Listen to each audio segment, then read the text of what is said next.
always have that childlike thing in you. Just because you think you're, as you know, and by now 70 plus, it doesn't mean that you're old. Knowing 3-4 languages is one thing, but writing poem in that, it's altogether a different thing. Actually, it's a different level. I would say because of his encouragement, I have grown to be what I am. Probably I had these traits, but you need someone to water the plant, or to flower you out. Yeah. And I would give him full marks. I wish I wouldn't say that in front of him, Hello everyone. Today we have a very special guest, Dr. Bubbles Kandhari. She's a respected community leader, businesswoman, humanitarian based in Dubai. She is Vice Chairman of Guru Nanak Darbar Gurudwara and Director of Al Dubovi Group. She also leads Young Hearts Group and Dubai Ladies Group, supporting senior citizens and women. She is board member of SNF Group, that is Special Needs Future Development Center. Over the years, she has helped many people in community through food drives, special need programs, and lot of other things. She is a mentor for entrepreneurs and she hosts lot of events for interfaith events. Known for her kindness and strong values, Dr. Kandhari continues to inspire through her selfless service and leadership. Dr. Kandhari has been honored as Emirates Women Award 2024 Dubai Quality Award for her incredible outstanding contribution to social service. She is poet and she has published more than 3 books. So we are going to talk to her about all these things in her incredible work. Let's welcome Dr. Kandhari. Dr. Bubbles Kandhari, thank you so much for coming today for this podcast. Thank you for having me, Neetu. Thank you so much. I would like to start with you came to Dubai in 1976. It was a little before I was even born. And you had so many years of experience before that and then in UAE and like globally. I'm more curious to know about your childhood and how did you learn about leadership from your parents? So what is the young Bubbles actually? I'm more curious to know about it. Well, first of all, you made sure that you were very young by saying you were born even before I came. That makes me sound ancient. But no, I'm very young, okay? Young in mind and body and everything. Whatever you say, age is just a number. Yeah, that's right. Okay. But 1976, Dubai was a very different kind of place, and everywhere the world has changed and it's so different now than what it used to be. Having said that, if you want to talk about myself, I was a very young bride when I came, but even before that, my childhood, as you wanted to know, is I was a young, joyful, always ready to learn and understand things, and I had 2 young brothers. And I was a bully a little stubborn, because you know how the older one is always there to. But having said that, my parents had instilled some kind of values like, love, compassion, understanding, learning. These were treasures. Wow. So we were always brought up with these kind of things to help people, to be compassionate, to be understanding. Having said that, little trait of naughtiness was always there with me. Yeah. It wasn't, as all kids do have it, right? And those days, we didn't have mobiles or Instagrams and things like that. It was handwritten letters. So that had more value than what it is. And it would be in the stars, sitting, chatting, these were important things for us, which is not there now. We hardly find anyone writing a letter. That's right. But it was there. And coming to Dubai, what it was at that time, there were not many buildings. There were no skyscrapers, nothing. It was, as you'd say, your sand and dreams. That's right. And then we have seen it grow. So as my husband says, from camel to Cadillac, So that's how it has. And we have seen Dubai grow. And I have grown within Dubai. That's what I would say. That's because I came as a young bride. And today it's 49 years. Wow. That we've been here. Wonderful. Almost 5 decades. That's right. I think that's what you say is like very true. You have seen it growing from the scratch to like being the most favorite country in the world for everyone to come. Yeah. That's so incredible. And I love this when you say that you were a bit bully. Actually, I also have a younger brother, and once I come from a very, very matriarchic family, like females are given more Yes. importance. So once my brother was crying, she said, Amma, like she was telling my mom that, Amma, next birth I want to be girl because I'm a boy and I don't have any value in this home. But that's so nice. And I think I can still feel that bubbliness in your, when you talk, and that happiness and then joy.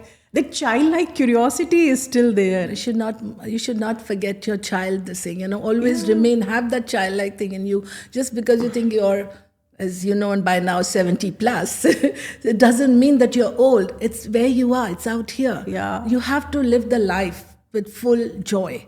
That's and right. enjoy it completely, what's given to you by the Lord as a gift. That's very true. And I want to say that the first moment when I spoke to you, like we met after I spoke to you over the phone, and that very moment I felt you are so warm and welcoming and approachable person.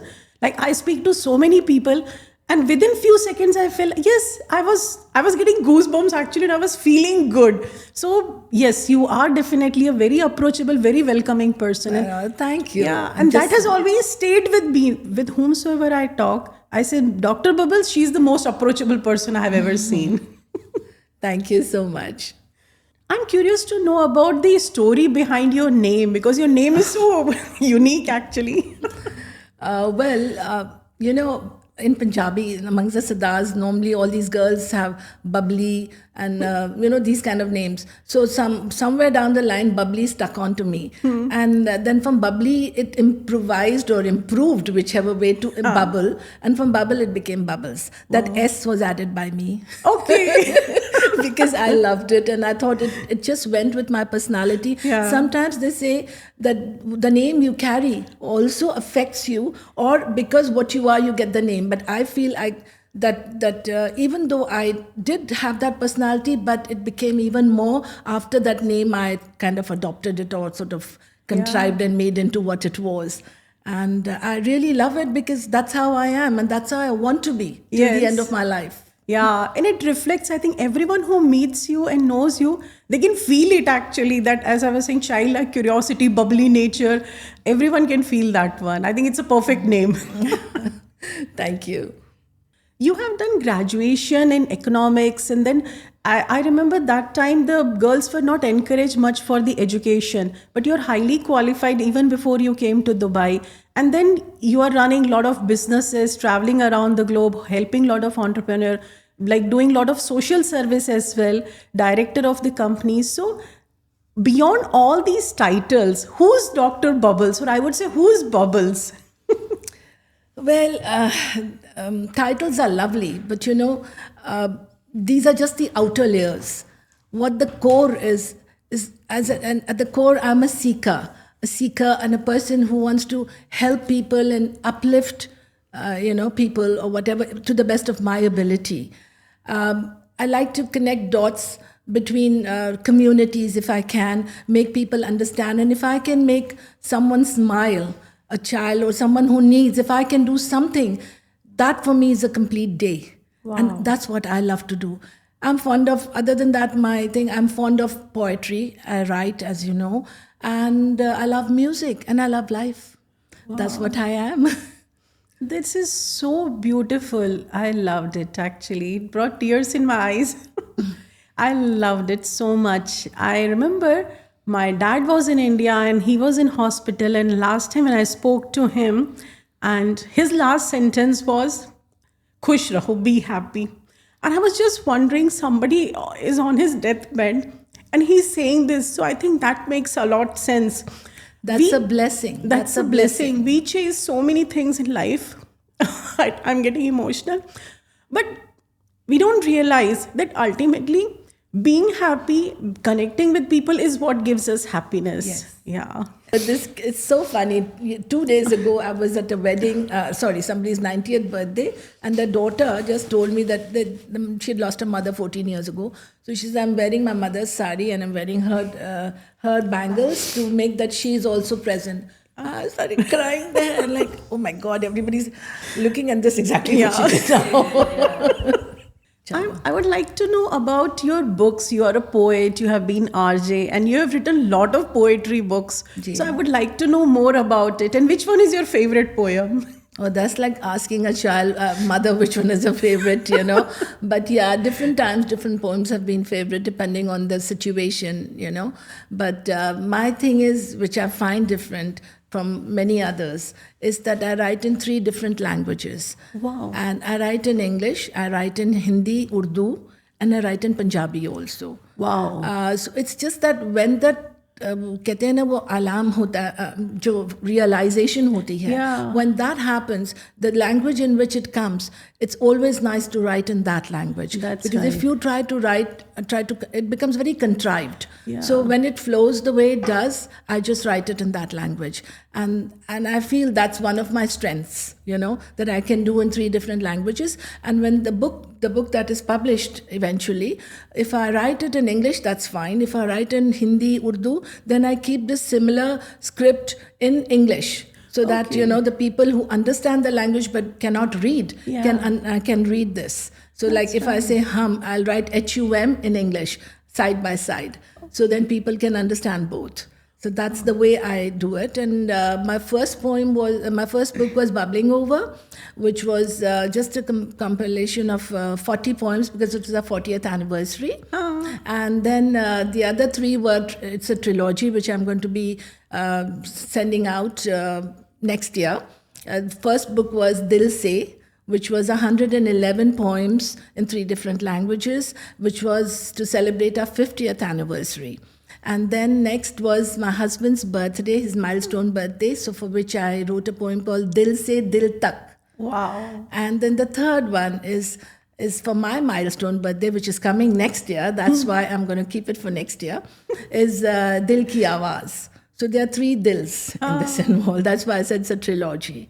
So there are 4 poetry books. And now I'm also writing a book in prose. A book about how children it's a children's book illustrations ke saath and basically telling them how they should grow up as good citizens good human beings basically also based on Sikhism so because Sikhism is also a way of life you know so it's how to be a good human being and how to do good in the world that's so right. And if they have any queries any questions which they might be hesitant to ask from elders or you know so it will be in the book simple questions simple answers simple queries being answered that's my idea so that's still in the making. This is so incredible. Like knowing 3-4 languages is one thing, but writing poem in that it's altogether a different thing. Actually, it's a different level because you need to have that in-depth knowledge of that language, and then like the art of writing a poem. And this is so beautiful that you have written for all these milestones. I love this one. Yeah. When I was young, I used to write poems, but then we get busy with studies and also I stopped it. So after many years, I have published one book. I wish I would have brought this one, that book to gift that you. That would have been nice. So it has collection of 10 poems. Next time when we meet, I'm definitely bringing it. Zarur. I'd love to see it. Yeah. And I'm looking forward for your books, that trilogy book. I'm looking forward for that one. Moment it's out, I'll give it to you. Yeah. You know, what I love the most about you is your warm and welcoming nature. The second thing which makes me happy and brings smile on my face is that your interaction with your husband, Dr. Kandhari. And you both are Dr. Kandhari, so I'll say him Mr. Kandhari. So your interaction with him, that like living together for a long time, still you have that spark, that happiness like a young couple. And every time I see both of you, then you don't know us. Every time I see, what comes in my mind is that I want to grow up old with my husband like that. So sweet. Thank you. That's a big compliment. Yeah, we were married very young. So like I was 19, I just graduated. My results came after my marriage, on a honeymoon. So and he was 22, all of 22. So we actually grew up together. Yeah. And he's a very soft gentleman too. So we discovered each other after marriage. It's not like, when you have a love marriage, there is a little bit of expectations. Yeah. In this, it was all about discovering each other. And I think sometimes these marriages are made in heaven. God decides for you who's the right partner, maybe. That's and so we have very similar habits in the not habits. I mean, like chalk and cheese as far as things are concerned, in the sense he likes his non-veg and I like my dosa. He likes coffee, I like tea. But we are still together because we enjoy each other's company. We fight, we make up, and don't ask me who makes up. If you really want to know, he does, I don't. As I said earlier, I'm a bit stubborn. But having said that, we have grown up together. So I could really say that, if there are fights, there are talks, we make up, we decide, we are each other's best critics, very good friends, but good critics too. And that's what makes each other, and we understand and appreciate, because we know we are saying for the betterment of the other person. And so that way we respect. And I would say because of his encouragement, I have grown to be what I am. Probably I had these traits, but you need someone to water the plant, or to flower you out. And I would give him full marks. I wish I wouldn't say that in front of him, but it's true. It's true. And he's always encouraged me in doing what I do. And I'm also with him because we believe in the same ideals, in the sense we believe in Sikhism, we believe in spirituality, and we both are on the same track as far as, like, you see the Gurdwara. So he does the macro, I do the micro, and we are always on the same page as far as these things are concerned. So that's how it makes our marriage strong. And I think we just growing together, not growing old together, but growing up together, I would say. I love this growing up together. Like, it's so beautiful. And this reminds me of the Michelangelo effect in leadership. We say, and especially in the relationship as well, when we see goodness and the qualities, capability in other person, even when they can't see it, and then we encourage each other to use that thing. So I think it's beautifully implemented in your life. Yeah, God has been very kind, I would say. Yes, definitely. And how do you see your leadership style is different from his leadership style? Because being a woman, first of all, that makes a difference. You're more on the softer side and, that kind of thing.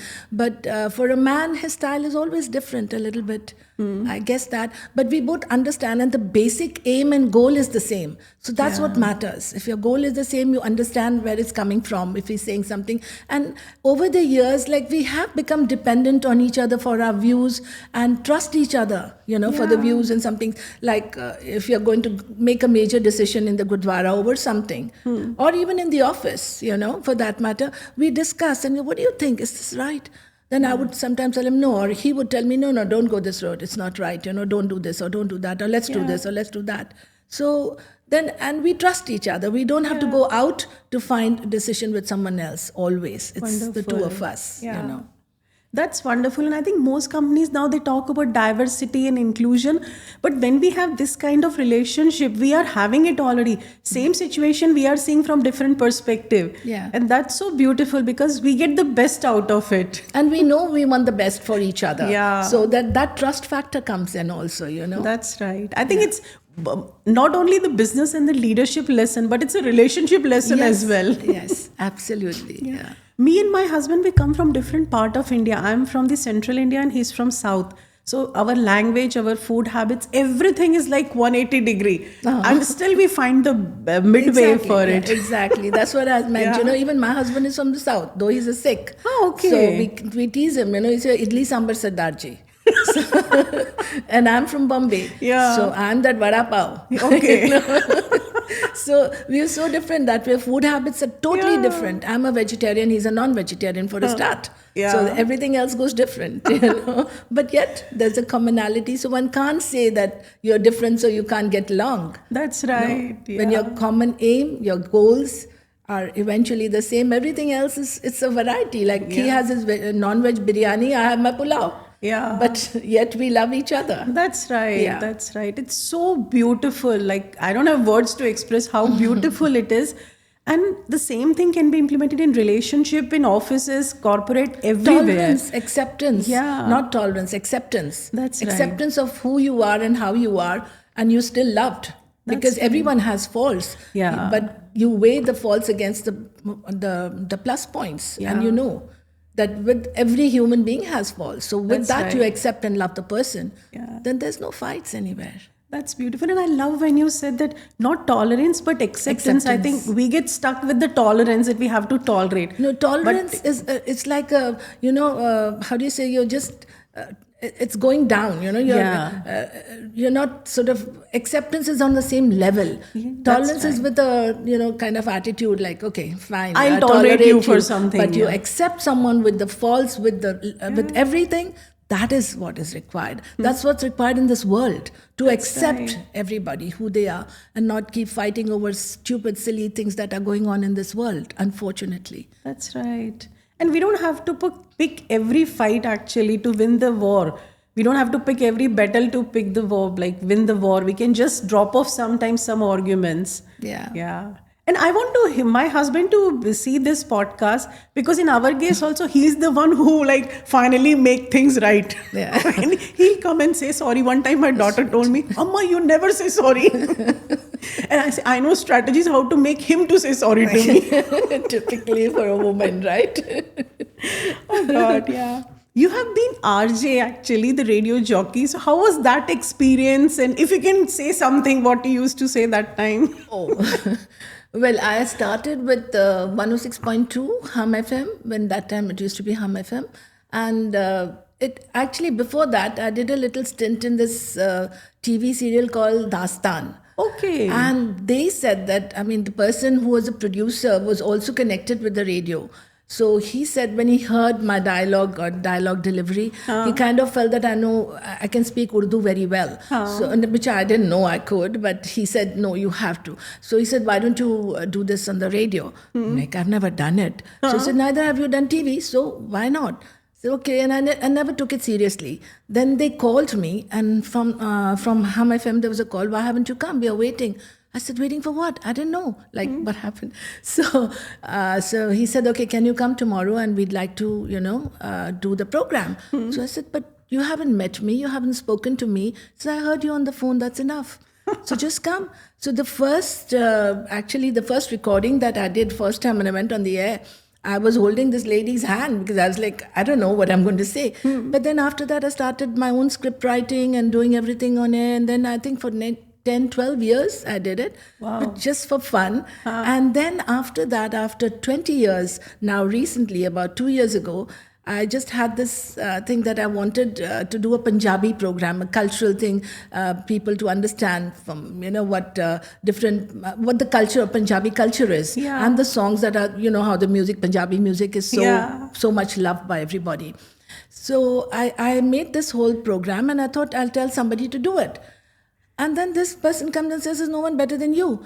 I said, I've never done this. 20 years ago, I'll be the oldest RJ today to do this. But then I did it, and it was a great hit. And I loved it. And I loved being on the mic there and behind and talking Punjabi and talking all these things about Lahore le lo ya Chandigarh le lo. It's the same thing. And then bringing the songs. It was so beautiful. And I felt it was very creative. I won't say innovative, but very creative, doing this. And people have loved it. So that kind of thing, it's nice, it keeps you busy, and it keeps you that you're doing something, that people would want to know, want to hear more about. That's right. That was what it was, yeah. So now the introduction is becoming more longer. Poet, and then the RJ, and then like the MC, actor also, actress also. My goodness, it's chota sa role tha. That's so lovely. And it shows the possibility why we confine ourselves to one identity only. Exactly. Keep experimenting, and we surprise ourselves when we just give ourselves freedom to make mistakes, go ahead with things and experiment. And there again, I'll tell you, as I said, my husband encouraged, because I said to him, shall I go for this? He said, why not? Go ahead. They're asking you. He could have easily said, no need to go like that, no need to do it. But he encouraged me, and that's how then you get more confidence to do things, and then you're capable of it. It just goes, and everybody has talent. Everybody. right. It's just that after a certain age, you kind of get very apprehensive and very, not very sure whether that's the right thing. Your kids will laugh or what. Rubbish. It's one life. You lead it with good intention, and you can do it. Anything you can do it. You should have the confidence to do it, and the talent will come. That's incredible. I think for every female leader, this is the one of the biggest lessons, and you're the live example for that. And you mentioned about your children. So how do they see, and how your style of experimenting, exploring life, how it has helped them to be ready for life and for leadership? I have two boys, okay? And one is in UK, the other one is here with us. And well, they are all very happy. They're so proud of me. They may not say it in so many words, but by the body language, by the actions, by the respect they have. It's nice. It's a great feeling. My daughter-in-laws are there. I have two daughter-in-laws, and I have 6 grandkids. Oh, wow. And they're twins on both sides. So I don't know. The elder one has got 2 boys and then another boy. The younger one has got first a boy and then a girl and a boy. So there are no twins in our family, but I don't know how. so I feel very happy when I say half a dozen grandkids. Yeah. But I'm young. That's nice. And it's so nice when they look at you and you're showing them possibilities in life. I think that makes a lot of difference. No, the grandkids also, they just look up to you and they love you and they, kind of, so that's a great feeling. Yeah. Yeah, definitely. That's so nice. I remember once my daughter came and she came running and said, Amma, in my friend's mobile, we searched your name on Google and your website and your name came on the top and I could see your photo. So she was so proud of it. Yeah, so it happens when the kids, and of course I don't have grandkids, when they see all these things, they see different possibilities. Yes, it's beautiful. Yeah. Would you like to say something about what you used to say, like your any specific line on radio? I'm so curious to hear that. ਸਤਿ ਸ਼੍ਰੀ ਅਕਾਲ ਦੋਸਤੋ, ਤੁਸੀਂ ਸੁਣ ਰਹੇ ਹੋ radio ਦਿਲੋਂ ਦਾ, ਜਿੱਥੇ ਸੁਰ ਮਿਲਦੇ ਨੇ ਯਾਰੀ ਨਾਲ ਤੇ ਬਬਲਸ ਦੀ ਆਵਾਜ਼ ਵਿੱਚ ਪਿਆਰ ਦੀ ਮਹਿਕ. Wow. Oh my God, we are feeling that we are actually listening to the radio. This is so beautiful. I loved it. Thank you. How do you see that female leaders, because you are a female leader, you're an entrepreneur, you're running business by yourself, and you must be working with a lot of female leaders around you. How do you see that female leadership style is different from male leadership style? And rather than we trying to be like them and compete with them, we can use our strength and collaborate with them. So how do you see that? You see, the thing was earlier, the men, their male ego, I don't know, whatever you want to call it, they used to think women are not, that those are the olden days. But today times have changed and people do respect. Having said that, it still takes a little while, that you've got to somehow prove to them it's always that edge that, and once they accept you for who you are, then they respect you and then it's all the way. Then there's no problem. But, as you said, sometimes people think that women are weaker. And they can't the men can know the bigger jobs, but it's not correct because the women, I would say they have that intuition and they have that emotional intelligence and patience. And these are things that sometimes the men think it's a weakness, but it's not a weakness. It's a strength. And remember, a woman who can build an empire will always remember even your favorite cup of tea. Yeah. So that's what it is, and that's how I feel now. And today you see so many women achievers who've done so much in life. So now it's a different ball game, even though a little edge is always there for the men. Yeah, that's right. I don't know why. And maybe that one day also will change. That's right. Because the women are coming out of their folds and the parents are encouraging them. Yeah. So I think right parenting and having a spouse support is also very important. Yes. And then, as you mentioned earlier, believing in yourself. Absolutely. And just going ahead and doing things. Even if we fail, at least we'll be far ahead of people those who are still thinking about. Yes. Yeah. So I think this combination is required, that ecosystem is required for women to come out and start experimenting with and exploring life. True. Yeah. True. If you can give one message to our audience, especially the female entrepreneurs and female leaders, what that could be? I would say, as I said earlier, believe in yourself and do things that are right for you. Be compassionate, yes, but be discerning also. Don't just use your heart, use your head and heart. And there's a combination of that that's going to matter, because sometimes men kind of can take you for a ride. But remember, all those who say things are not always, how do you call it? They're not always true to their word. What they look on the face may not be the same as the actually action is. So you have to be very discerning, and you have to use your head and heart, as I said, to decide what you have to do. And also remember that seva is very important. In the sense, seva, as it stands for, serve everyone without appreciation or applause. That is what is seva. So that's what you should do. But having said that, do not lose your focus. Be rooted, be grounded, and be firm and compassionate at the same time. Yeah. This is such an incredible message that we don't have to become like them. We are compassionate, we have emotional intelligence.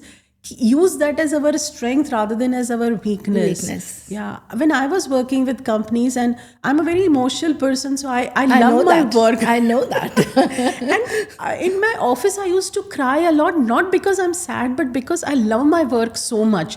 And for years, people used to say it's your weakness. And I believed them, yes, being emotional is my weakness. But eventually, I realized that is not my weakness. That is my biggest strength. Because it helps me to connect with people. Yes. So sometimes it happens. The world will say, okay, that is your weakness, but we have to believe, no, this is my strength. This is not my weakness. Yeah. I love this conversation. It has so many things for everyone, not only for entrepreneurs, but for female leaders, for children, for those who do the social service, those who are running the socio-economic industry. Everyone, there is a lot to learn from this conversation. Thank you so much for your time. No, it's been my pleasure and my honor. Thank you for choosing me, for being here. Thank you. God bless you. And may you always remain emotional, because being emotional is so human. Yeah. And I don't know, I love people who get emotional and who talk, and because you're talking through your heart. That's and right. that matters. Yeah. And that is always taken the other side. The other person gets it, the vibes immediately. Yeah, that's right. Sometimes I say that I'm the only keynote speaker who gets the most number of hugs.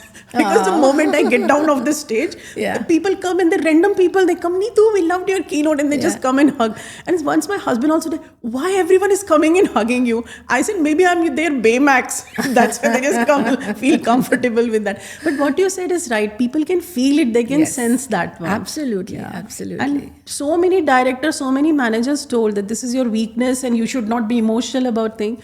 I took 2 decades to realize that this is the strength.